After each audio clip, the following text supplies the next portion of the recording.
त्यागपत्र दिया है और उनका त्यागपत्र माननीय मुख्यमंत्री जी ने स्वीकार कर लिया और इसके साथ साथ उन्होंने माननीय मुख्यमंत्री जी को लिखा है कि निजी कारणों से अब हम आगे साथ चलने में असमर्थ हैं। तो अब हम लोग ये मानते हैं कि उन्होंने महागठबंधन छोड़ दिया कि विलय कीजिए, नहीं तो इस संघर्ष में क्या करते वो? विलय का संघर्ष करने की क्या बात है? विलय करने की बात है। अगर आप पार्टी अलग चला रहे हैं और हम लोगों ने अगर ये कहा कि आप पार्टी का अपने को विलय कर लीजिए, अलग अलग दुकान, छोटा छोटा दुकान चलाने से क्या फायदा है? तो इसलिए इसमें बुराई क्या है?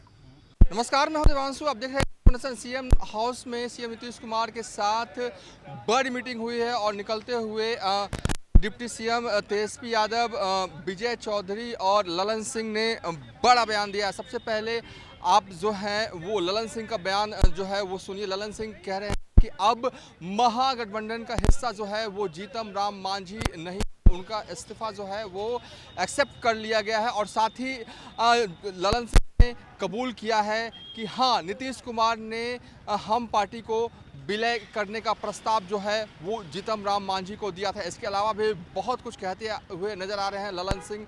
पूरा अब उनका बयान सुनिए। कट मंत्रिमंडल विस्तार होने वाला है। देखिए, श्री संतोष मांझी जी ने त्यागपत्र दिया है और उनका त्यागपत्र माननीय मुख्यमंत्री जी ने स्वीकार कर लिया और इसके साथ साथ उन्होंने माननीय मुख्यमंत्री जी को लिखा है कि निजी कारणों से अब हम आगे साथ चलने में असमर्थ हैं। तो अब हम लोग ये मानते हैं कि उन्होंने महागठबंधन छोड़ दिया।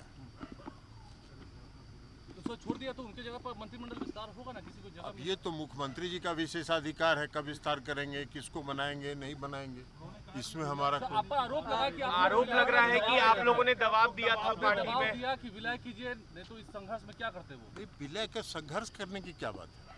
विलय करने की बात है। अगर आप पार्टी अलग चला रहे हैं और हम लोगों ने अगर ये कहा कि आप पार्टी का अपने को विलय कर लीजिए, अलग अलग दुकान, छोटा छोटा दुकान चलाने से क्या फायदा है? तो इसलिए इसमें बुराई क्या है?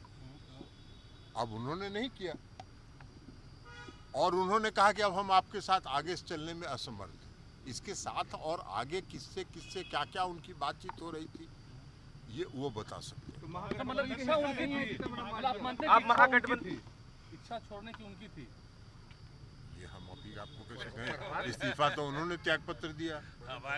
हमारे पास तो उनके पत्र की कॉपी है जिसमें उन्होंने जो ललन बाबू ने कहा कि वो निजी कारणों से अब मुख्यमंत्री जी के साथ चलने में असमर्थ हैं। उन्होंने पत्र में साफ लिखा है और इसको वो भी डिनाई नहीं करेंगे, हम समझते हैं। और इसका दोनों चीज़ है, उन्होंने इस्तीफा दिया, वो स्वीकृत हो गया, मतलब वो अब मंत्री नहीं है, मंत्रिपरिषद के सदस्य नहीं है। और उन्होंने मुख्यमंत्री जी को जब लिखा कि वो निजी कारणों से अब साथ नहीं चल सकते हैं, इसका मतलब है कि गठबंधन में भी नहीं है। साथ चलने का मतलब तो राजनीतिक मतलब होता है ना, राजनीतिक रूप से अब साथ नहीं है। और जहाँ तक विलय की बात है, साथ रहने पर ढेर सारी संभावनाओं पर विमर्श होता है और दो पार्टी अगर विलय करती है तो एक मजबूत, ज़्यादा मजबूत पार्टी बनती है। इन संभावनाओं पर तो विमर्श चलते रहता है, लेकिन उन्होंने स्वयं कहा है कि वो निजी कारणों से अब मुख्यमंत्री जी के साथ नहीं चलेंगे। सर, विपक्ष की बैठक होनी 23 तारीख, उससे पहले झटका तो लगा ना ललन सर? ये झटका क्या है?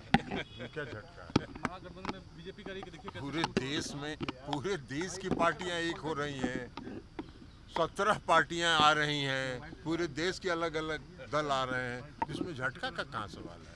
पूरे देश में भाजपा एकजुट होती, पूरे देश में विपक्ष एकजुट होकर भाजपा के खिलाफ लड़ेगा।